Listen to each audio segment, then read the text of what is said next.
Hey guys, Thomas from Team Sakurasou here, coming at you guys with another Yu-Gi-Oh tier list, and I have my chat to the side of me. You guys can't see them, but every Tuesday at 10 p.m. Central, I have a live Yu-Gi-Oh market watch where I go over cards live. I take questions, we have some fun, and we do tier lists. So that's what we're doing right now. This is a problematic tier list video where we go over these cards and I asked, hey, what do you guys think of this card? How annoying? We got some picks over here because not all of them. Obviously, this video could honestly be like 24 hours, which nobody's going to watch. I'm not even going to film it for 24 hours. But before we get into it, if you guys want to smash that like button, subscribe, let me know in the comment section below what your list is. Because remember, this is going to be more opinion related. So not, especially because, you see the first card right over here, right? We're actually going to put this in the back. I'll let you guys know my Maxx C opinion a little later. I gotta kind of keep you guys in suspense, right? But we're gonna get right into it. Just remember to smash that like button, subscribe. If you're buying any cards off TCG Player, please use my link down in the description below. Helps out the channel to no additional cost to you. And thank you to all my YouTube channel members. And we're gonna get right into this. So, infinite impermanence. I'm going to say strong but fair, right? Reason why is because it is a very strong card. You can activate during your turn, opponent's turn. As a negate, it's usually live as well. I also think this card's awesome because I like to play Altergeist, and there's nothing better than activating Imperm, right? Negating something good, and then revealing Multi-Faker. Specialing my Multi-Faker, then special summoning a Silk, and then your opponent realizes not only did they get interrupted, but now I have that card advantage back because I have 3 cards in my hand, 2 cards on the field. But I get a bounce, and that's just so fun. I don't know. It's not the only way this is annoying, and I have done this before, and I'm gonna be honest with you here. If it's more of a test of you play Yu-Gi-Oh enough, where you will activate something in the imperm column, aka the negated column. Now, if you activate something, and let's say your back row is filled up and you have to activate somewhere, and they imperm, or let's say you have a floodgate and they set imperm to negate it during your next turn.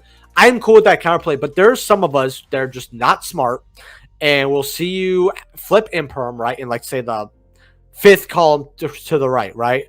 Okay, we have all our spell trap zones filled, and we're just going to activate something in the 5th column for no apparent reason and just be like, oh, cool, right?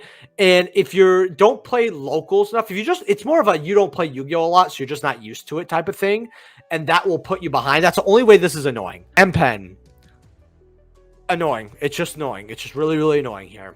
Let's see what else here. Now, there's something I want to get done very quickly here. We're gonna put all of these in the ban. There's some more of these, right? There's that guy, and then there's one more, but I don't see it on this tier list, so maybe we'll see it while going through other cards, because I'm blind right now. Maybe Josh, my boy editor, is like gonna edit that cute little card in, but there's only 3 of them here. Surprise, motherfucker. I think issues have always been toxic. Konami understands that the graveyard is a second hand that could be better at times, if not usually at this point of the game. So to make cards that just do so much and give you so much advantage, especially depending on what strategy, like Ishizu Tier, that format is very divisive. A lot of people say that's one of the worst formats we've had in a long time, something I would agree on. But then some people will say, oh, I love this format. And it all comes down to, do you like the mirror match or not, essentially. I will say, however, I don't think people would complain as much about Tier if these cards did not exist. And yes, at 1, are they not as strong? Yes. But I just feel like, why do we even have these cards? That's what, because I know that there's going to be a format where we're like, oh, we see the issues again, and they're fucking shit up. And I'm going to hate it. So, yeah, ban this card immediately. Super Poly. So I'm going to put this thing ready to scoop once played. I was thinking about banning this card immediately. I think that Super Poly is easily a ban-worthy card. The fact that your opponent cannot respond to this, and that it doesn't have like a minimum of, oh, use 1 monster you control at minimum, right? That's what makes this really strong. Yes, you have to discard a card, and since it's cost, You know, because I remember I used to play this in Stalls, and one thing that annoyed me is I didn't get the Stall effect, just because your opponent cannot respond, and there's no outplay with this card, and I don't like cards that say you cannot outplay this, right? At least with Dark Rule no more. Oh, you can't respond with monster effects, right? And you still have the monsters. Your opponent still has to beat over the board, all that, right? Super Poly just says I'm going to take both your monsters and put something on the board, right? And then our Super Poly targets are kind of really good, right? You're not putting like, I don't know, Mud Dragon on the field anymore, right? You're putting good stuff, right? It's a very, very good card. It's a quick play as well, so you can set this and just have fun. And now, again, this is searchable now, which is unfortunate because we're getting support that searches it. I really, really like to put this maybe here, but I'm going to put in Getting Ready to Scoop once played, right? Really, really bad here. So the tier limit cards, I'm just going to put at annoying. Basically, the tiers at 1 or whatever. I don't think we need to ban any tier limit card at all. I think if anything, they can maybe put, and this is someone coming from someone who does not like tier limit, right? We have the Kit Callus ban, and we have 3 limits, right? Which is Havinus, Merly, and the other one. I think that if they want to take the cards that are limited and put them to 2s, or choose 2 of them and put them to 2, because the way the deck is run, 2 extra copies of a tier limit monster that's good is going to help, right? Tier limits are annoying. I don't think this should be hit at all in any capacity, okay? Because I know there's going to be one person in the comments going like, well, wow, you still think tiers should be hit right now? You didn't watch the video. You have it on mute, okay? I'm not even going to say take it off mute. You have me muted. What's the point? Maybe I should put a caption there. This card's strong, but I don't even know why it's here. Soul Drain. Okay, we're going to add another tier here. Hold on. You're just bad. This is like, you want this ban because you're dumb. That's what we're going to do. Solemn Judgment. Strong but fair. I can't put it perfectly fine. Strong but fair, right? You sack half your life points, which, look, we have time rules, so life points matter a little bit. You have to set this card. If you draw this card and your opponent has a board, this card is not doing anything for you, right? It is strong, absolutely, but it is also still a 1-for-1. I think it's a strong but fair card. Again, don't know why it's there. I'm gonna put Ash in the annoying, just because I don't think this card is ban worthy or hit worthy at all. I actually like Ash in the game because it lets people play. Like, people complain about Ash all the time, but look, I like Yu-Gi-Oh! When I don't have to look at my opponent, I don't like a 10-minute turn unless it's back and forth, right? I've seen super fun 10-minute turns. But if I'm just going, yep. Is that good? Yep, that's good. Link. Yep. It's annoying. At least I get to Ash one day. I'm thinking, like, Ash, it helps people, like, pay attention to their opponent at least. So it's annoying, but it's good. It is strong but fair because it punishes people for overextending. That's the way I see it, right? You put everything on the board, you have to be careful for Nib, right? Or you have to put an interrupt before Nib happens. And a lot of people have Baroness or 3rd or 4th summon, and then Nib is useless, right? That's just how it is. Dark Ruler is perfectly fine. Call by the Grave is annoying, I'm going to say. Because it's very strong, since it's not even that it lets you play out of a hand trap. Like, people used to play Call by Grave to Call by Grave a hand trap, right? And people still do that, right? Like, oh, I'm going to activate Brand Fusion. Oh, I'm going to Ash. Well, I chain Call by the Grave, right?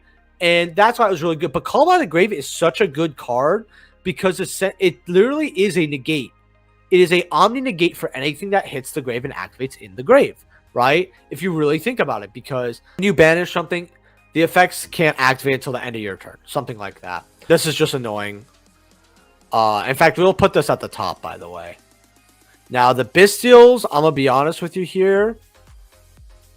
Do we have Magna Hut here? Please don't tell me you just put one Bystial. Please. Oh, my gosh. It's going to look so weird. Look, I'm going to put this in Ready to Scoop, but I'm putting Magna Hut and ban this card immediately, okay? Bystials are some of the worst things about the game, right? Here's the thing, right? If people want Call by the Grave banned, well, this is Call by the Grave, but searchable, has additional effects, and puts bodies on the board. Also, Dark Dragon. Fuck you, right? That's what Bystials are. they're too splashable. They're very strong. They have a lot of interactivity, right? No, Bystials are crazy. Absolutely crazy. Now let's see, right? Geki here. We just live in a different time. That's how I see it. We just live in a different time where this card's not good. You're just bad. Like, this is worse imperm. Winda. You know, I'm going to be honest with you, bro. Strong but fair. Okay, not many people are playing Shaddolls, and this lets you do one special summon, right? It is not like all the other floodgates where it's like, oh, you know, you can't do it at all, right? Which is good. It affects you, and it cannot be destroyed by card effects, yes, but it is very... But Shaddolls played in a little more of a controlling way, right? And a lot of players nowadays look at a deck that would go to turn 5, and they'll be like, that deck is just bad, right? Meanwhile, back in my day, and even before my day, you know, being like, oh, well, you're still supposed to do good stuff around turn 5, 6, 7, right? It's more, a lot of people are like, oh, we want to ban this card immediately, and then you just, like, see what they're playing, and you're like, bro, if I got into Yu-Gi-Oh! Around this time and I was an older player, I wouldn't be here, right? So, no, Winda's strong but fair. That's my hot take. Call by is perfectly perfect at 1. It's a power card, but at 1, you are weighing your option between it and consistency. That's absolutely correct. It's a little sacky, sure, but this game is sacky in general, right? Call by Grave is not the one I complain about. Plus, we have talents, right? All that. So, for sprites, I am literally just going to put Sprite Blue. Okay, look.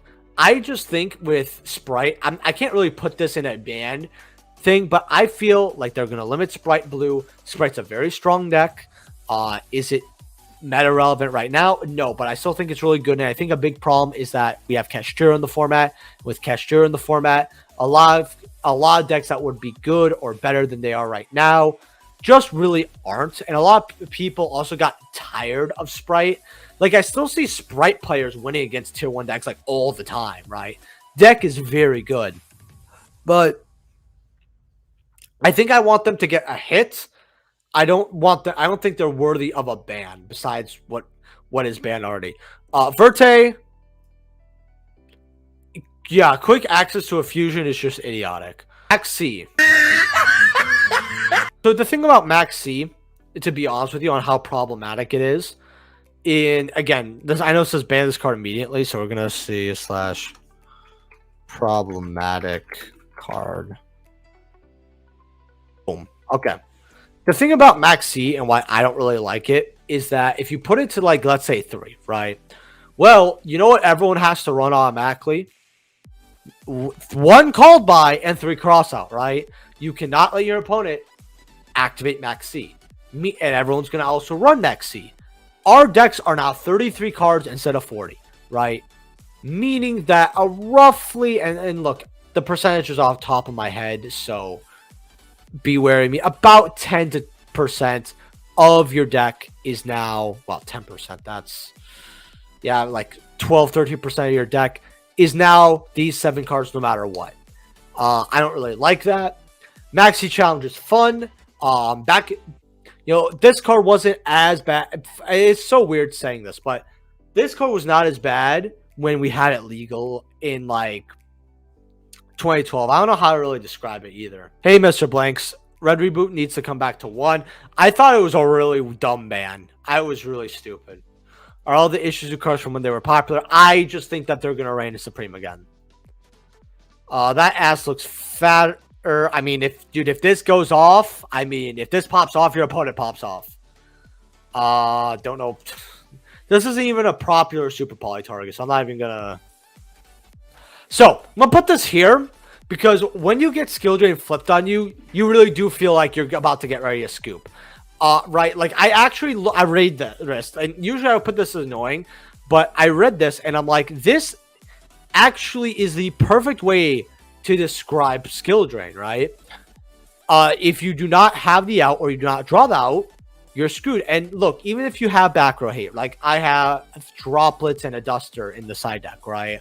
I personally like 3 droplet, 2 cyclone, 1 Duster, right? So you got 3, you got 2 targets, one that you can set all that. But if you do not draw the out, and you can't make the out either, like it's not like you can make a Phoenix and it does something. That it's really, really impressive. People get ready to scoop once it's played. I hate Zodiac. It's so funny because someone just said something in my chat. Maxx C just reminds me of Zodiac. Tier 0 days literally killed my locals. Look, I do not want to see Zodiac played, all right? I remember when they had this card and they were just spamming Zeus and it looked Zoo was still strong, right? I literally saw people play Zoo with Zeus and just like pop off. I think Zoo is absolutely broken back in its day. Konami not giving stuff hard once per turns. I mean, they learned their lesson from 2017. Thunder Dragon Colossus. I don't like it. You know what? I was thinking about getting ready to scoop, but look. Floodgates that protect themselves are one thing. Floodgates that affect just your opponent are another thing. Especially when they're so easy to make. Like this just activates a Thunder Monster effect, right? At least with Winda, you know, it has requirements. It's a Dark, it's a Shadal, it affects both of you, and it's 2200, so your opponent can beat over it, right? And they get the one special to beat over it, right? Like some decks are like, oh, okay, well, if we do this way, we can get over it, right? This card, no. I'm only putting this in here because I love this card. I understand it believes in here, but I actually love playing Tutelars with this card. This is the perfect place for this card. Now, I am sick and tired of every game I play having a fucking Baron in it. Every single game I have played this year, I have seen a Baron through the match. There's not a single duel I have not seen a Baron. Okay? I am annoyed as fuck at this card. I do not want to see it anymore. Every deck has like some quick fucking combo to get into this card. Like third summon. And I hate it. I honestly want it banned just because I just don't want to see it. I'm tired of seeing it. It's like access code, right? But people aren't even making access code anymore. Strong but fair. That's what I'm gonna say. Evenly matched. People get ready. People get ready to scoop when they see it played. It's a very strong card. It's not once per turn. There's nothing worse than when you make your board and then they go battle phase evenly, and you're like, okay, I have my spell trap negate. I'll negate the evenly, and they go, okay, evenly. Again. Like, when you get evenly twice, you're getting ready to scoop. Droplet, perfectly fine. Lightning Storm, perfectly fine. Honestly, this card should never got hit. You have to control no cards. That's the thing, right? Lightning Storm is like playing a Raigeki, right? Slash Harpy Duster, which is limited. It's just you get to choose, right? So it's like, oh, you don't have to worry about it. But you have to control no cards, right? So... Dark Claw. Annoying. Again, macro Cosmos on the field and banish from your hand if you search. Very annoying. Avian. Not worthy. Ban worthy. I just hate it. I remember the loops with this card. Infinite negates. I don't want to see. I know that's fixed. If they got rid of this card, I wouldn't complain. I'm going to be honest with you here. I think Zeus is kind of a ban worthy card. I just think it's so strong that as long as it battles, you could just send everything and then give it more and more materials. It's not a once per turn, I believe. Yeah, maybe it's a once per turn. Just absolutely crazy. Snow could stay banned. It's annoying because I keep saying it. I'm not going to complain about. I'm not going to talk about access code for a while. Gonna put Apollos in the same thing. I mean, I'm not annoyed about seeing it 24/7. It's a strong card, but it has outs. Right, in a way, but it is very, very strong. If this card, if you guys are like, want to put it in here, I would understand. I just think that at least, you know, it doesn't have protection. There's other ways to bop it, right? You can negate it with like an imperm during your turn. D-Shifter, just, again, until the end of the next turn, banish everything. It's just too damn stupid. I'm not bothering with these 4 cards, as you guys can tell. But with that being said, guys, why does that have an extra D? Leave a like if you guys enjoyed. Subscribe. Let me know what you guys think about this list in the comment section below. My last tier list was actually a meta tier list. It actually did quite well. It's got 1.6k views in 2 weeks, so my tier list, I don't even expect 1,000. So hopefully you guys enjoyed this tier list. I'll see you guys in the next video. Let me know your own list in the comment section below, and I'll see you guys in the next one. Peace.